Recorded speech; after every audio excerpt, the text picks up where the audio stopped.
जय श्री श्याम, कैसे हैं आप सब लोग? आई होप आप सब बहुत अच्छे होंगे।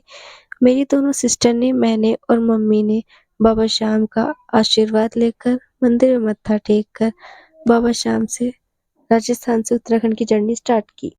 फिर मम्मी पापा कुछ काम से मार्केट चले गए तो हम लोगों ने बस में बहुत मस्ती की, वीडियोस बनाई जो आप MX में देखते ही होंगे। कम से कम 4 वीडियो हमने बनाई और मम्मी लोग ने मार्केट में देखा राज बब्बर जी सदर मार्केट गुड़गांव में आए हुए हैं। उनसे मिलने के लिए इतनी ज़्यादा भीड़ थी और पुलिस वाले भी उनको मतलब बहुत प्रोटेक्ट कर रहे थे। वहाँ पे इतनी भीड़ थी कि पैर रखने की भी जगह नहीं हो रही थी। फिर मम्मी मार्केट से आ गई जो थी इलेक्शन चल और रहे हैं मैंने उसके मम्मी से गलती से बात की मोटिवेशन थी, के लिए जिससे आए मम्मी थे, बहुत उसके लिए गुस्सा आए भी हो थे। गई और डांट भी रही थी मेरे को। उसके बाद हमें ये पता चला कि जो हमारी बस है उसकी बैटरी डाउन है, जो कि राजस्थान से उत्तराखंड पहुंचना बहुत मुश्किल है। तो मम्मी ने मुझे लेस दिए और साथ में फैंटा भी दिया। तो हम सबको बस से उतार दिया गया कि अंकल अंदर वर्कशॉप में जाकर न्यू बैटरी बस की लगाएंगे। तब तक हम लोग वहीं खड़े थे। फिर उसके बाद बस रेडी होकर आ गई, पर हमें नहीं पता था कि ये बस कहाँ तक पहुंचेगी, डिस्ट्रिक्ट तक या पूरा हमारे घर तक। और दिल्ली में ही एंटर होते हुए हमने अपने भारत का फ्लैग झंडा देखा, जो कि लहरता हुआ बहुत ही ज़्यादा सुंदर दिख रहा था।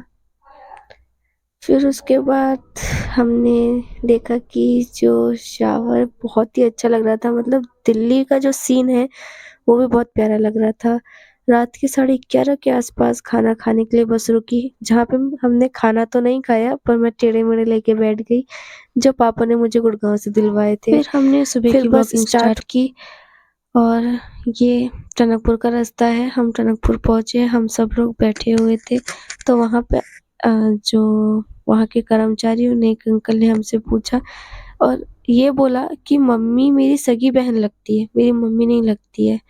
उसके बाद दूसरी बस आई क्योंकि वो तो खराब हो चुकी थी। फिर हमारी जर्नी दोबारा स्टार्ट हुई, पर हमें शौक तब लगा जब हमें ये पता चला कि ये बस भी खराब है और ये चलती में जाके हमें पता चला।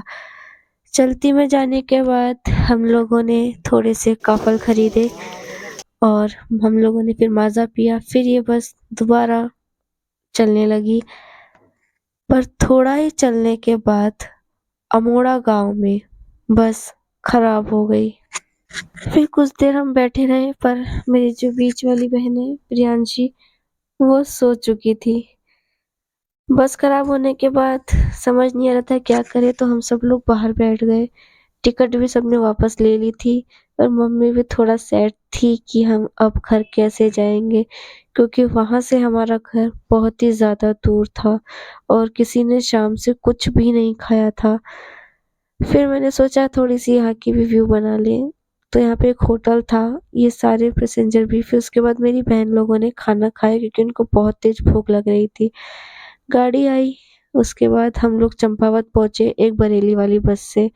लोहाघाट पहुंचने के बाद ज़्यादा देर लोहाघाट बस रुकी नहीं।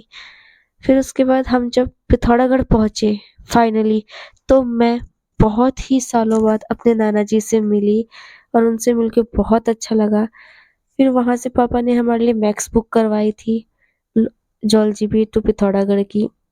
वो मैक्स से हम घर जा रहे थे और शाम का ये पहाड़ों का सीन सच में बहुत ही ज़्यादा अच्छा लग रहा था। पर घर पहुंचते पहुंचते आई थिंक हम लेट हो सकते हैं। फिर उसके बाद ड्राइवर अंकल लोग ओखला में खाना खाने के लिए रुके। मम्मी ने कहा तुम क्या खाओगे, तो मैंने ये पॉपकॉर्न वाले कुरकुरे ले लिए थे। फिर हम घर पहुंचे, घर पहुंचने में सबको प्रणाम किया और अपने, ये हमारा घर है जो अभी हाल ही में बना हुआ है।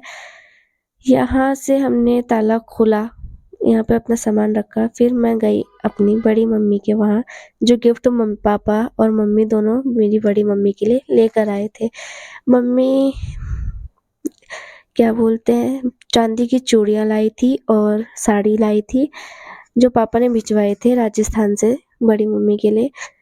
और मम्मी ताई जी को चूड़ी पहना रही थी बट चूड़ी जा नहीं रही थी, तो मम्मी कोशिश कर रही थी कि कैसे पहनाए, पर फाइनली चूड़ी ताई जी ने पहनी और ये चूड़ी बहुत ही अच्छी लग रही थी। अगर आप लोगों को वीडियो अच्छी लगी हो तो लाइक शेयर एंड सब्सक्राइब करें। Bye bye.